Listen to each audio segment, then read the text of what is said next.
Welcome to AD Dictation. Subscribe the channel and hit the bell icon for latest update. On this pandemic situation, stay home, stay safe and keep practice.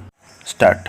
Now, I would like to say that with this measure we are now adapting to my mind, it will not be possible to have this system or any other system functioning effectively. The number of clauses that we have included are so restrictive and rigid that it will not be possible for any system to function in this country.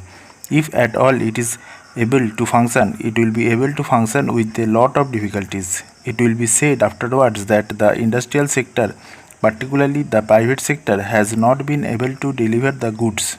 I would like to warn the government that if anything happens in the future in which industrial production or production in the private sector has not gone up, it would be not because of any lack of efforts on the part of the private sector, but because of the measure that we are now adopting. Para. I have mentioned several times how this particular bill is very restrictive and how it will hamper the normal growth of companies in this country. It is a pity that when we are on the threshold of the second 5-year plan, such a measure should be passed in this house. Para. I would now like to make a few observations about the speeches of some of the honorable members here. Sri Ashok Mehta justifies the restrictions on managing agents by saying that managing agents are no longer the main source of finance. He also argues that profits have been high and will continue to remain high, and therefore he would like to see the managing agents being paid on a sliding scale. He is in the habit of referring to a number of books and making quotations from a number of them published in America or in other countries, and particularly by some of the professors. Para. I would also like to mention to him that even when companies are floated, it requires a certain amount of confidence amongst the investing public, and it is because a particular firm is managing a particular company that this confidence is created in the investing public. Para. Even there, as the Honorable Finance Minister has said, there is a sort of overall tight control.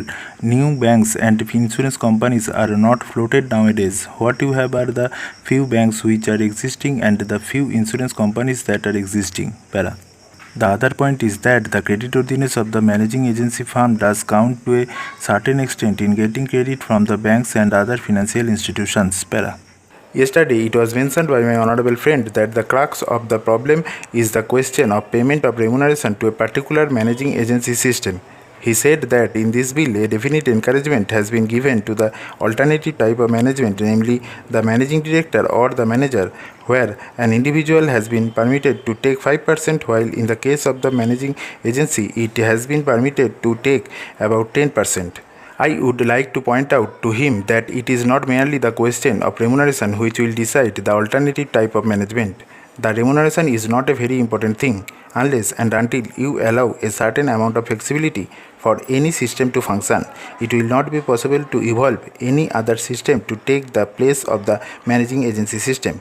In spite of so many shackles, you may find that those few business houses which are carrying on now may have to carry on the present basis. You may not find many new people coming in the field. Para. Several times it has been mentioned in this house why the business community has not prescribed for itself a code of conduct. In this connection, I would like to point out that a degree or diploma is essential for the profession, and in case of violation of the code, sanction should be provided by it to prevent a person from practicing the profession. Today, even Ashok Mehta and Sri C.C. Shah can set up a grocery shop and become businessmen. Nobody lays down any condition for starting business and nobody can prevent others from continuing it. But I would like to point out that with regard to the code of conduct, there is a certain amount of ethics and there are certain standards and traditions on which business houses function. If a particular firm has not got proper ways of managing its business, you will find that that business house will find it difficult to function, and it would be difficult for it to command the confidence of the business community. It would not be possible for it to function as effectively as a firm which has proper ways of managing its business. That is sufficient as a code of conduct. It is not possible to prescribe a certain code of conduct in the manner it has been done for the profession in general. Stop.